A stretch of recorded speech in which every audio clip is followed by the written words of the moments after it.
Most businesses that struggle with PR don't have a boring story, they have an undiscovered one. The company's landing coverage in Forbes, Business Insider, and major outlets right now aren't the flashiest businesses in their industry.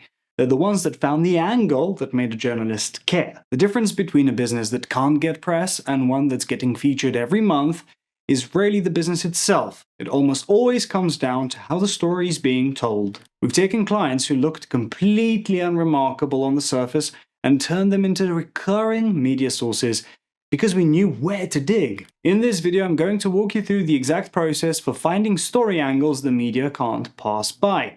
There's a specific discovery process that pulls angles out of any business, even ones that seem like they have nothing to talk about. I'll show you what to do when your first angle doesn't land, and how to pivot before you waste months pushing a dead pitch. There's also a more aggressive play where you stop pitching your own story entirely and insert yourself into a story that's already trending. And then there's a credibility layer that most people skip, and it's the thing that determines whether a journalist responds or just deletes the email. The business owners who think they don't have a PR story are almost always wrong. The story is usually sitting right there inside the business, but nobody has taken the time to ask the right questions and pull it out.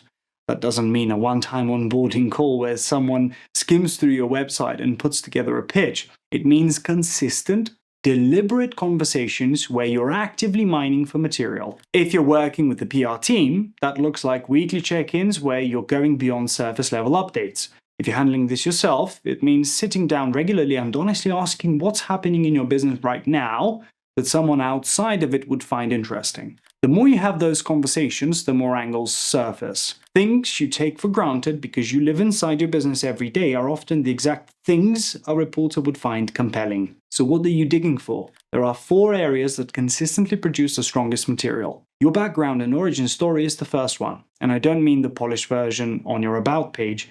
I mean the real decisions that led you here, the pivots you made, the moments that shaped how you run this business today. Founders almost always underestimate how interesting their own path is because they've lived it, but a journalist hearing it for the first time often sees a narrative the founder completely overlooked. Client interactions and transformations are the second. What happened to real people who worked with your business? And what changed for them? If a client came to you struggling with a specific problem and left in a measurably better position, that's a story. If that client is also willing to speak on the record, it becomes an even stronger one. The third area is case studies with actual results, meaning specific numbers, timelines, and before and after outcomes. If you helped a client grow revenue by a specific percentage, or you solved a problem in a quantifiable time frame, that's the kind of material a journalist can build a story around. And the fourth is third-party validators, past clients, partners, or industry peers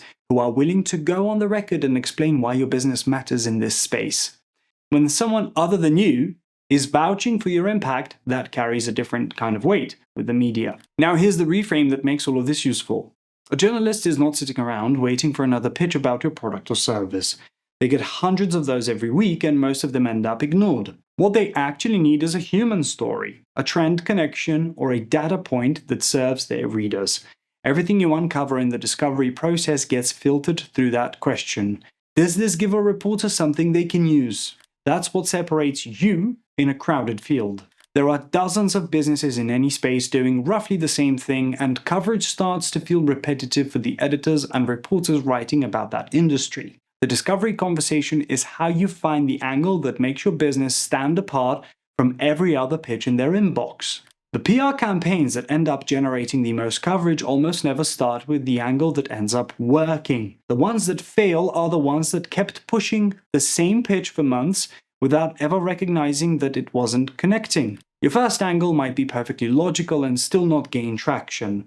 It might accurately describe what the business does and even sound compelling when you say it out loud, but if it doesn't connect to what journalists are writing about right now, it's not going to land. That's not a failure of the story, it's a signal that the angle needs a shift. The way you find the new angle is by watching the news cycle and looking for the overlap between what your business does and what the media is already covering. Instead of asking how to get journalists to care about your story, you're asking where your story fits into the story they're already telling. And when you see that overlap, you need to move on it fast, because the window on a relevant angle is weeks, not months. The businesses and founders who move quickly when a relevant trend opens up are the ones landing the coverage. Pivoting doesn't mean abandoning your story either. It means reframing the same business through a lens the media is already looking through. Nothing about the company changes. The angle changes. One of the best examples of this is a client called Eclipse Cottages. They build tiny homes, and when we started working with them, the original pitch was built around eco-friendly housing. Lower carbon footprint, sustainability, the green energy conversation. That angle was logical and it made sense on the surface. But the media wasn't biting. The green energy narrative, while important, wasn't what outlets were hungry to cover at that particular moment. So instead of pushing the same angle and hoping it would eventually land, we pivoted. We looked at the news cycle and saw that housing affordability was dominating the conversation. Interest rates were climbing and home prices were out of reach for a growing number of people. We realized that tiny homes weren't just an environmental play. They were an alternative housing solution during a housing affordability crisis. Same product, same company, completely different frame. And that reframe is what opened the door, because now Eclipse Cottages wasn't just another green housing story. They were part of the biggest real estate conversation in the country. That pivot came from watching what was being covered, recognizing where the client fit in, and moving on it before the window closed. Pivoting is about adapting your angle to the news cycle. But there's a more aggressive version of this where you stop adapting to the news and start inserting yourself directly into it. Some of the biggest media placements don't come from pitching your own story at all. They come from jumping into a story that's already dominating the headlines and giving a reporter the expert voice they need right now. Here's how this works. When a major story breaks, journalists are writing on deadline and they need credible sources who can provide commentary, context, or an industry-specific perspective, often within hours. If you can be that source, you skip the entire traditional pitching process. The reporter already has the story and they're just looking for someone qualified to quote, which means the bar for getting included is completely different than it would be if you were pitching from scratch. You also don't need to be at the center of the event for this to work. A loose connection is enough. If a financial scandal breaks and you're a financial advisor, you don't need to be involved in the scandal itself. You just need to be able to speak intelligently about its impact, whether that's what it means for the broader market, how it's affecting small businesses, or what the downstream effect on consumer confidence looks like. Whatever piece of the story overlaps with your expertise becomes your way in. The key to making this work is how you frame the outreach. You're not pitching yourself, you're offering the journalist something they can immediately use. What are the markets telling us right now? How is this event affecting your industry? What's the angle that nobody else is covering yet? You give them something concrete they can build a paragraph around, and you're the expert voice attached to it. When the Silicon Valley Bank situation went down a couple of years ago, we had several clients in the financial space who were able to speak on different parts of that story. The impact of the collapse, what the markets were signaling, how it was affecting the businesses around them. We positioned each of them as a thought leader with a specific perspective, and we gained real traction in financial outlets because each person was speaking to a different facet of the same event. That points to something important about newsjacking in general. One news event can generate multiple placements if you have different perspectives to offer. Different people in your organization can speak to different parts of the same story, and each one becomes a separate opportunity with a separate reporter. At this point, you've found the angle.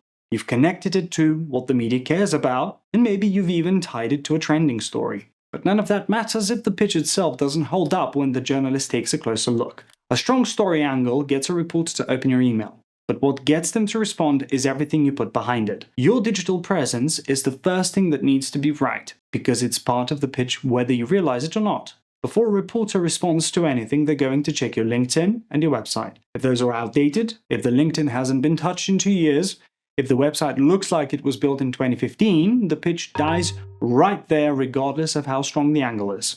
The reporter needs to see that this is someone who's credible and current before they'll invest any more time, so that the groundwork needs to be in place before any outreach even starts. Prior media coverage is the second piece, and this is where compounding kicks in. Every placement you land gets cited in the next pitch. When a reporter sees as recently featured in, followed by outlet names they recognize, it tells them that other credible media organizations have already vetted this person. That changes the calculus entirely. This is why consistent PR over time dramatically outperforms one-off campaigns, because each placement makes the next one easier to land. The third piece is data, and this is the real separator. If you can include proprietary numbers, market insights, client metrics, or any quantifiable information that the reporter cannot get from anyone else, your pitch becomes very hard to ignore. Reporters want to cite real numbers in their stories, and if you're the source of those numbers, you become the source they have to include. Maybe your business has data on trends in your market that nobody else is sharing publicly. Or maybe you can share patterns across your client base that tell a bigger story. That kind of exclusive information is what turns a decent pitch into one a reporter feels like they need to act on. Here's how all of this connects. The discovery conversation gives you the raw material. The pivot makes sure the material is framed around what the media cares about right now. Newsjacking opens the door to coverage you wouldn't have access to through traditional pitching, and the credibility layer, your digital presence, your prior placements, and your data, is what makes the reporter say yes. When all four pieces are running at the same time, that's when you move from chasing one-off placements to landing consistent, compounding coverage. If you're watching this and thinking that's a lot of moving pieces to manage on your own, you're right, it is. This is why our team at Otter PR does this every single day. We're a 2-time Inc. 5000 honoree, ranked number 1 on G2 and Clutch, and we've built relationships with over 5,000 journalists across every major industry. When you work with us, you get a dedicated publicist team that handles all of it. The discovery conversations, the angle development, the pivoting, the newsjacking, and the pitching. We guarantee media placements every single month in outlets like Forbes, Business Insider, Bloomberg, and hundreds more. If you want to see what story angles would work for your specific business, we'll walk through that with you on a free strategy call. We'll look at your business, identify the angles that would resonate with the media, and map out a plan for getting you consistent coverage. The link to book that call is in the description below. If you want the full picture on how PR works for any type of business, go watch this video right here. I break down the entire strategy from the ground up.